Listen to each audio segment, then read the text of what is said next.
দর্শক সবাইকে আমন্ত্রণ জানাই দ্য ডেইলি ক্যাম্পাসের বিশেষ আলোচনায়। আপনাদের সাথে আছি আমি সানজানা ঠানি। আমার সাথে রয়েছেন দ্য ডেইলি ক্যাম্পাসের প্রতিবেদক শিহাবুদ্দিন। ভাই, আপনার কাছে আমি জানতে চাইবো, আগামী জুলাই মাস থেকে কিন্তু নবম জাতীয় পে স্কেল বাস্তবায়নের ঘোষণা দিয়েছে সরকার। এখানে এমপিওভুক্ত শিক্ষকরাও নাকি বিশেষ সুবিধা পাবেন। এই বিষয়ে আপনার কাছে সর্বশেষ কি তথ্য আছে? ধন্যবাদ সঞ্জনা আপনাকে।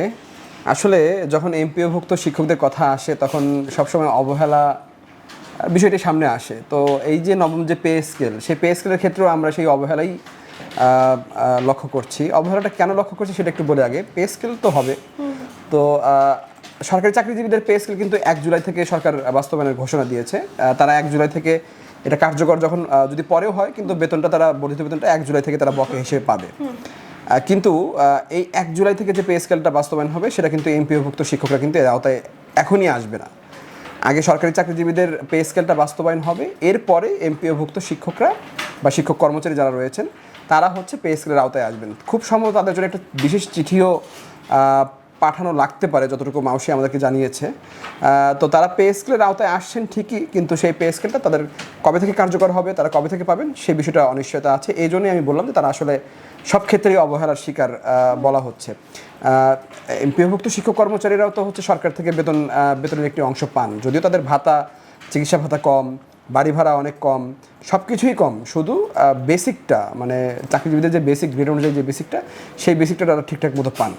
তো এইখানে এই সামান্য কিছু টাকা তাদের বাড়তি দিলে সরকারের খুব একটা আর্থিক সমস্যা হতো না বলে বিশ্লেষকদের অভিমত।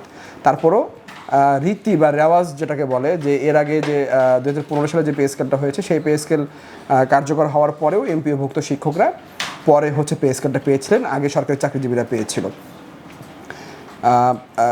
এটা ছিল ছোট্ট একটা আপডেট। এর বাইরে আরেকটা যেটা বিষয় আছে সেটা হচ্ছে মাউসির যিনি অর্থ হিসাব শাখার পরিচালক আছেন, তিনি যেটি জানিয়েছেন যে যদি গেজেট বা হচ্ছে পরিপূর্ণ যে পে স্কেলটা বাস্তবায়ন শোনা যাচ্ছে অক্টোবর বা সেপ্টেম্বর থেকে হবে, তো এরপরে এমপিওভুক্ত শিক্ষকরা আসলে কবে থেকে সেই পে স্কেলের আওতায় আসবেন সেটি হয়তো জানা যেতে পারে। ভাই, আমি এখন জানতে চাইবো, এমপিওভুক্ত শিক্ষকদের বেসিকটা বৃদ্ধি কিভাবে হবে পে স্কেল যখন তারা পাবে? ধন্যবাদ আপনাকে। এমপিওভুক্ত শিক্ষকদের বেসিক বা হচ্ছে সরকারি চাকরিজীবীদের বেসিকটা সবার একইভাবে বাড়বে, তবে বেসিক আসলে কতটুকু বাড়বে প্রথম ধাপে বা মানে জানুয়ারি থেকে যে গুজব বা যে কথা শোনা যাচ্ছে জানুয়ারি থেকে ফুল বেসিক পাবেন, সেটা আসলে সত্যতা আমরা এখনও নিশ্চিত করতে পারিনি। তবে বেসিক নিয়ে সরকারের 3টা পরিকল্পনা আছে। প্রথম পরিকল্পনা যেটা সচিব কমিটি যে পুনর্গঠন হয়েছিল, সেই সচিব কমিটি যে প্রথম প্রস্তাবনা ছিল যে বেসিকের 50% বেতন বৃদ্ধি করা হবে, এটি হচ্ছে সবচেয়ে গ্রহণযোগ্য তথ্য। তো দেখা যাচ্ছে যে 1 জুলাই থেকে যদি পে স্কেল কার্যকর হয়, সেটা যদি অক্টোবর থেকে শিক্ষক যদি সরকারি চাকরিজীবীরা যদি বেতন পাওয়া শুরু করে, এরপর তো এমপিওভুক্ত শিক্ষকরা পে স্কেল পাবেন। তখন দেখা যাচ্ছে যে তাদের হচ্ছে বেসিকটা 50% মানে গ্রেড অনুযায়ী কোনো কর্মচারীরা যারা রয়েছেন অফিস তাদের হচ্ছে 20 গ্রেড বা 18 গ্রেড বেতন পান, তাদের হয়তো 8,200 টাকা থেকে 250 টাকা থেকে আপনার ওটার 50% করলে যতটুকু হয় ততটুকু বৃদ্ধি পেতে পারে। এছাড়া আরেকটি বিকল্পের কথা যেটা শোনা যাচ্ছে, এটা সকল চাকরিজীবীদের ক্ষেত্রে, শুধু এমপিও না, সেটা হচ্ছে আপনার উচ্চ পর্যায়ের গ্রেড যারা রয়েছেন 1 থেকে নবম গ্রেড, তাদের ক্ষেত্রে হয়তো দেখা যাচ্ছে বেসিকের 40% বেতন বৃদ্ধি করা হচ্ছে। আর যারা 10ম থেকে 20তম গ্রেডে কর্মচারী রয়েছেন তাদের ক্ষেত্রে হয়তো আপনার মূল বেতনের 60% বৃদ্ধি করা হতে পারে। এখন আরেকটা যে কথা বাজারে খুব আলোচিত হচ্ছে বা সামাজিক যোগাযোগ মাধ্যমগুলোতে অর্থ মন্ত্রণালয় সহ বিভিন্ন সূত্র দিয়ে ব্যবহার করা হচ্ছে, সেটি হচ্ছে আপনার এই যে অর্থ বছর জুলাই থেকে শুরু হবে 2026-27 অর্থ বছর, সেই অর্থ বছর থেকে আপনার বেসিকের 50% বৃদ্ধি পাবে। এরপরে হচ্ছে জানুয়ারি থেকে আপনার বেসিকটা শতভাগ হয়ে যাবে। এখন এই প্রশ্নটা রেইজ হওয়ার একটা অন্যতম কারণ হচ্ছে, আমরা কিছুদিন আগে একটি গণমাধ্যমে সংবাদ দেখেছি যে বিএনপি সরকারের নতুন পরিকল্পনা হচ্ছে, তারা অর্থ বছরটা জানুয়ারি টু ডিসেম্বর করতে চাচ্ছে। যে অর্থ বছরটা আমরা সচরাচর দেখে থাকি জুলাই টু জুন পর্যন্ত হয়, অর্থাৎ এটা হচ্ছে 2026 সালের জুন মাস চলছে, 1 জুলাই থেকে নতুন অর্থ বছর শুরু হবে। পরবর্তী বছরে 27 সালের জুন মাস পর্যন্ত এই অর্থ বছরটা কাউন্ট হবে।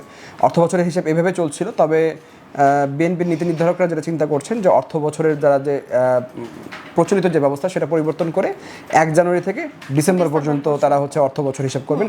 এই হিসাব অনুযায়ী কেউ কেউ বলছেন যে এই অর্থ বছরে 50% অর্থাৎ জুলাই থেকে 50% হবে এবং জানুয়ারিতে হচ্ছে বেসিকটা শতভাগ বৃদ্ধি করবে, তবে আমরা এই তথ্যটা নিশ্চিত হতে পারিনি। তো যেভাবেই হোক না কেন পে স্কেল কার্যকর হোক, সরকারি চাকরিজীবীদের বেসিক যেভাবে বৃদ্ধি পাবে, যত শতাংশ বৃদ্ধি পাবে, এমপিওভুক্ত শিক্ষকদের ক্ষেত্রেও ঠিক একইটাই প্রযোজ্য হবে।